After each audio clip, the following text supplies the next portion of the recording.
Hello and welcome to Securities Lending Saturday again for some of you. I think I'm live this time. I think the sound is on. I think the camera's on. I think we're ready to go. So today I'm going to be talking about the recent panel at the Securities Finance Technology Symposium held on the 19th of May. The subject was the move to T+1. That's what we're going to be talking about today. I'm going to give you a recap of what the panelists and moderator said. I'll give you a few of my own thoughts. So if securities lending is your thing, if you're a lender, a borrower, an intermediary somewhere, part of the infrastructure, or just plain interested, then this is the place for you. So let's get started.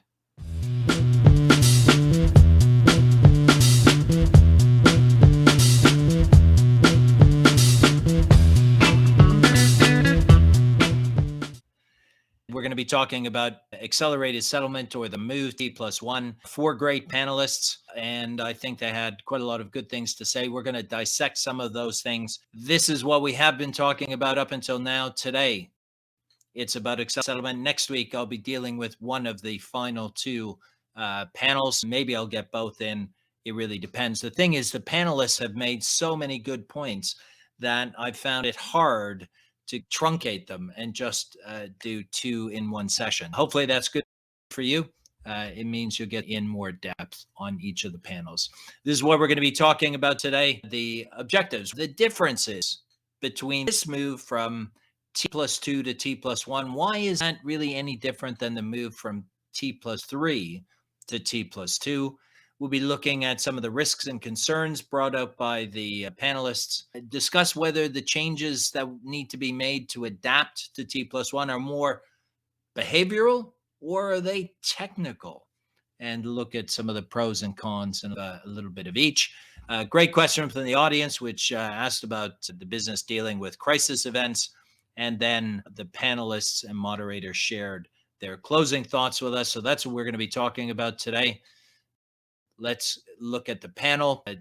I don't know most of these people, but I have to tell you, I was so impressed with what they were talking about and what they had to say that I'm going to make it a point to get to know the three people that I don't. The moderator, David Smith from Broadridge, John Abell or Abell, I'm not certain, I think it's Abell, DTCC, Iain MacKay. He's the one guy on the panel that I do know. I've worked, I don't even know how many different places I've worked with Iain at, but he's done a great job, and he's one of our leading thinkers in post-trade services and where it can, should, and needs to take us.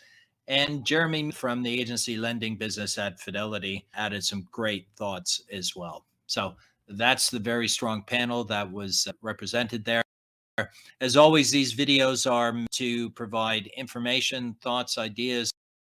Maybe it's fun, maybe yet another technical, or maybe you don't. But look, if you like these videos and they actually can share information with you, then give me a thumbs up so I know which ones that you like, which ones you find helpful, so I can do more of those. If you want to be made aware of any of the videos that I do in future, you can subscribe and ring the bell, because then you'll get a notice every time I post a video talking about you. The first question is the objectives. Why even do this? Look, the reality is, if you think of it in its most simplistic version, let me just change the format so it's clearing some of the screen. The reality in risk reduction, if you just think about it simplistically, Lehman Brothers went out of business on a Monday, September 15th, as it happened to be 2008. If you did a trade with Lehman Brothers on Thursday and it was T+2 settlement, you might have found a problem settling that trade on Monday in many markets. Maybe not all markets, but many markets it would have been a problem. But if it would have been a T+1 settlement, like you would have done the trade Thursday, it'd be settled Friday and everything would be fine. You might think it was unfortunate they went out of business, but it wouldn't have an impact on you. In essence, that's really what risk reduction is about. The lower or the less time there is between execution and finalization of the transaction, the less opportunity there is for anything to go. But of course, there are also operational efficiencies. Now, the move itself doesn't really bring operational efficiencies. Of course, what it does is, in order to meet the time frame, it forces people and firms to address the operational inefficiencies, and therefore it results in operational efficiencies to comply with the timing. But a calculation that John shared with us that at NSCC for broker-to-broker transactions, it would reduce the VAR margin requirement for the dealers by approximately 40%. So what that actually means is, if you think about it, if there's 2 days worth of trades that get netted out between counterparties, and the depository, the clearing center, needs to protect itself against exposure to one of the counterparties going bust, they need collateral. And that collateral calculation is the accumulation of all the activity. Of course, if you reduce the amount of time frame that it's actually looking at in terms of outstanding trades, there are fewer trades there. Therefore, there is less margin requirement. Now, there's also a little bit of an offset, because to an extent, there are more trades that can offset against each other. And so there is an element of reduction. So it's not a straight one for one. You would think that if you go from 2 days to 1 day, it should be cut in half. It's not quite half, because there is overlap. Some of those trades will additionally go into the netting. So it's not quite half, but that's a really substantial figure. 40% change is huge. Now, a quick comment. It's targeted for 2024. The exact date will be identified by the SEC. And look, this operational efficiencies thing, it's really part of really adopting industries, right? I'm not convinced that everything needs to be rewritten here. I think there's a lot of existing functionality that's out there that can improve the marketplace ahead of T+1, that can smooth the pathway to errors, corrections, cancellations, and the issues that we face that might have to be accelerated, changed, adapted, replaced. But look, the reality is, I think this will get people thinking about what is required to meet those timeframes, and inevitably they'll be looking at industry solutions. John talked about this whole it's all part of the journey. It's really part of the start, where it went from T+5 to T+3 to T+2, now T+1. We'll talk about T+0 or T0 in a little bit. But look, I think there's two key things. Number one, I think this will be the catalyst for change. I think it might have been Iain that said that, but I'm not sure. They all made great points. Look, you don't have any choice, right? It's the biggest market. They're moving to a T+1. Yeah, you have to find a way to adapt to that if you want to participate in that market. So this will force changes.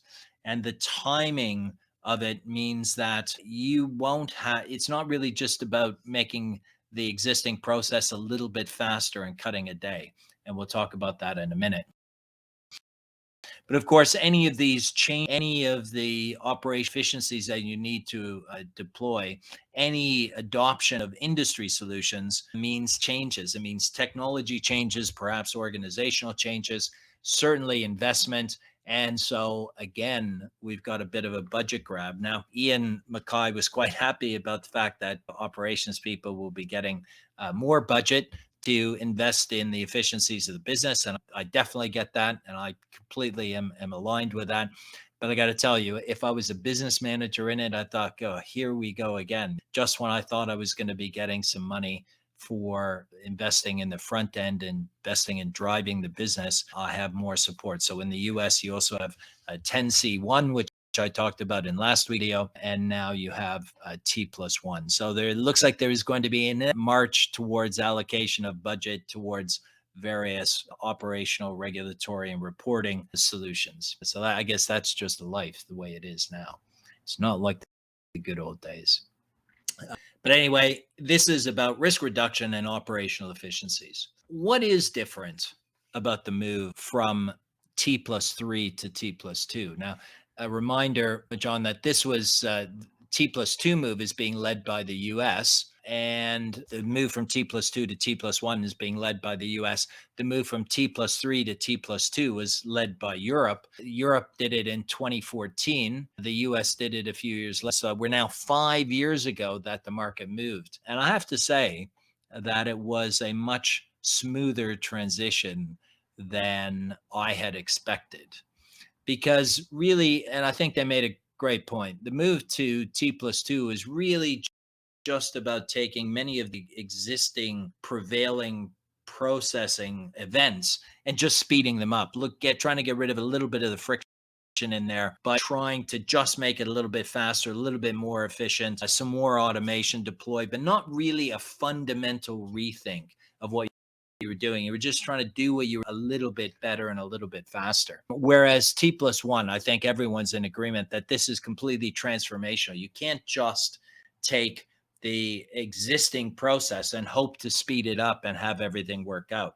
That just isn't going to happen. And really, it begins at the beginning.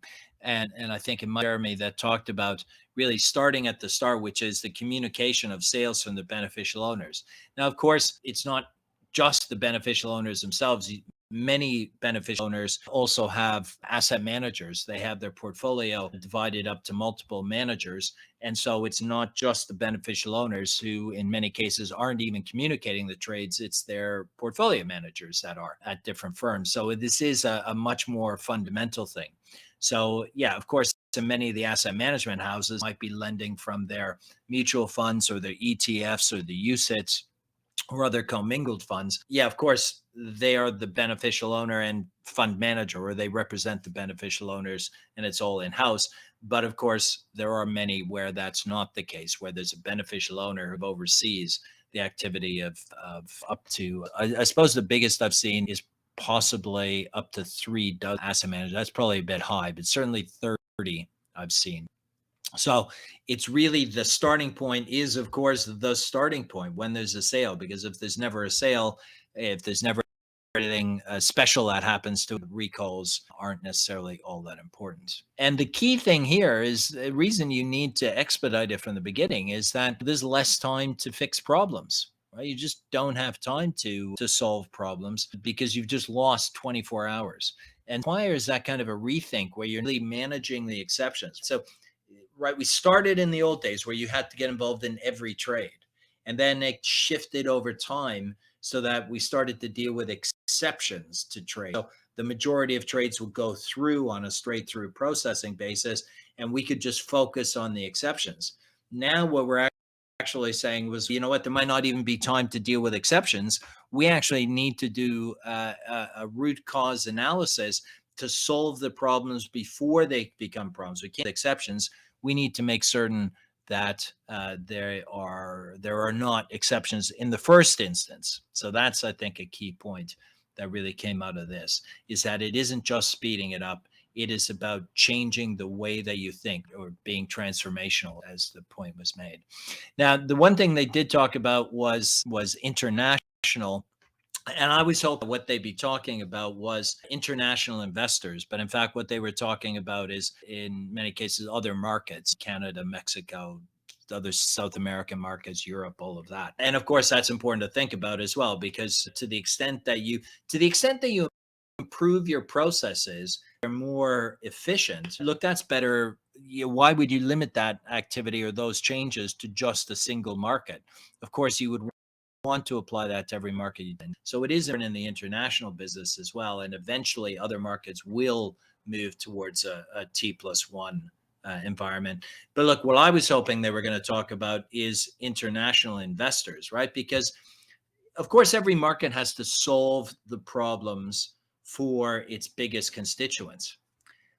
But look, I've lived in a cross-border global world in my career since 87 when I moved to the UK. And I would tell you there is a lot of investment activity that will be challenged in a T+1 environment, because not all fund managers are located in the US. And that might surprise some people, but in fact, there are people that buy and sell US securities that are not located in the US.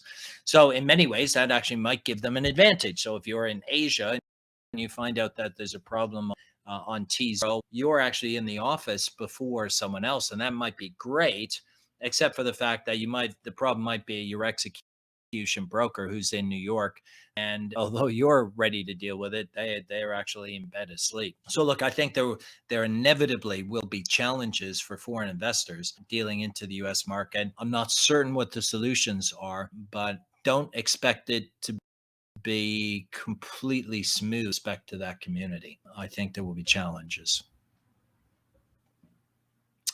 if I have any issue with the panel, they didn't actually talk about that, but it's really only old geezers that have been around like me that talk about things. Quite rightly, they talked about the risks and concerns that they have going into this. Certainly, sales, recalls, and reallocations. So sales, by definition, if you've loaned out a stock and you've sold it, you need to get it back. So now there's less time in the market for your client who sold that security. So you need to get it back more quickly from your counterparty, so it has a knock-on effect. That means so you have to get the notifications out to your borrowing counterparty sooner, or if you've reallocated it from one client to another, that's also time critical because you now are creating a credit exposure for a borrower who may not have the interest or capability of getting a reallocation to another client, and they themselves might need to borrow somewhere else to replace it. The timings behind reallocations and advising reallocations don't really suit themselves very well to a T+1 settlement timeframe. So it's really critical. A huge amount of discussion about real-time communication. That's an inexorable march. It is definitely continuing to head down there. So everything needs to be moving towards real time. And as I said, the transparency of reallocations is really critical, because if you reallocate a loan from one beneficial owner to another beneficial owner, advise the borrower, and the borrower isn't able to do that, you have to go through that process again. So there needs to be some clever thinking about how that process can be improved. But I think a great point that they talked about throughout, really everyone was talking about the whole end-to-end process here, really certainly from the sales, but in the lending business, the pre-matching of transactions. So again, what you're trying to do is avoid having something that doesn't just flow through on a straight through process basis, so that you avoid having to manage that trade. Even if it's an exception trade, you just want to get rid of that. And really the process is a holistic process. So this starts with the fund manager in the first place buying or selling the security. And John gave us some great examples of just for a normal trade process. So forget about securities lending, where they're trading during the day. By 7 p.m., they will have done allocations to their own clients. So they might buy 1 million shares of stock X and allocate 100,000 to client A and 50,000 to client B, and all the way through until they've allocated all that. Once they've done that, confirmations go out and you start going through the whole process. And of course, by 9 p.m., you need to have affirmed that trade, that the trade details are good. So all of this really needs to be looked at in quite a number of different components. Because of course, I'm only talking about securities lending here. We are talking about really the pure institutional investment process, really from beginning to end, which includes securities lending, but only as a secondary function, right? Remember, securities lending has to follow all of this stuff. So at best, we can find out a nanosecond after a sale has been made that a sale has been made. But you're always behind the game because you're reacting to what another party does. And John was talking about Canada and Mexico probably following or possibly following on T+1 in 2024, along with the US, and maybe some of the South American markets who, as I understand it from the panel, followed on at the T+3 to T+2 switchover. But I think a really good point here that was made by a couple of the people was that things like CSDR are already pushing people towards thinking about who their efficient counterparties are and trying to allocate business, perhaps not aggressively at the moment, but due to the accelerated time frame here, there was clearly a strong feeling, which I think makes a lot of sense, that cut in that extra day is definitely going to drive people towards the counterparties that have an efficient matching and then execution, as much of a straight through process as possible. I think people that are good at that, firms that are good at that, will get more business. So I think that was a really strong point. I'm just going to take a throat break. Hold on a sec for my non-sponsor. I'm still not sponsored by Coca-Cola. I'm giving up hope, but I still love Coke Zero.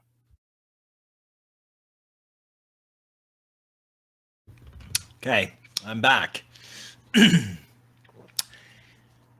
I thought a really good question that David asked was, are the changes that we have really, are they behavior changes or are they technical changes? And maybe there's no surprise that the answer from everyone was, well, it's a little bit of both. I think it'd be fair to say that while everyone agrees that there's both the ecology behind it and the technology behind it, it really is skewed towards the tech, because even if you want to use something, if the capability isn't there, well, you're out of luck anyway. So you have to make certain that you either have the technological capabilities, or you obtain the technological capabilities by deploying what's already out there or by challenging your vendors there. But look, the real thinking here, and I thought this was a really great insight, because timing is so critical, because become ever more pressing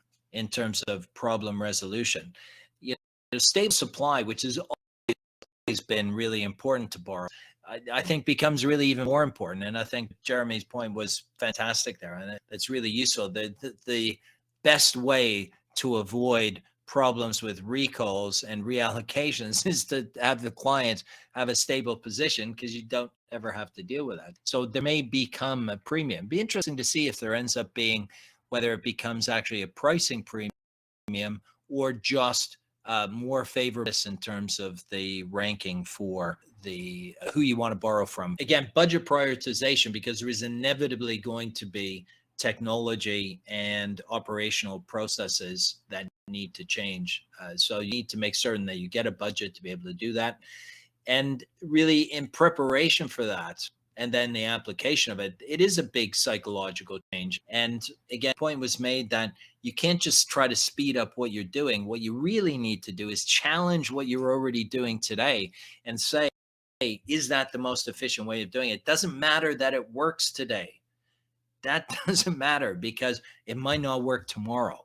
And certainly when you get rid of that extra 24 hours, that makes pretty darn time critical with every aspect of a transaction. Iain kind of made a fantastic point referring to the liquidity panel, which I moderated.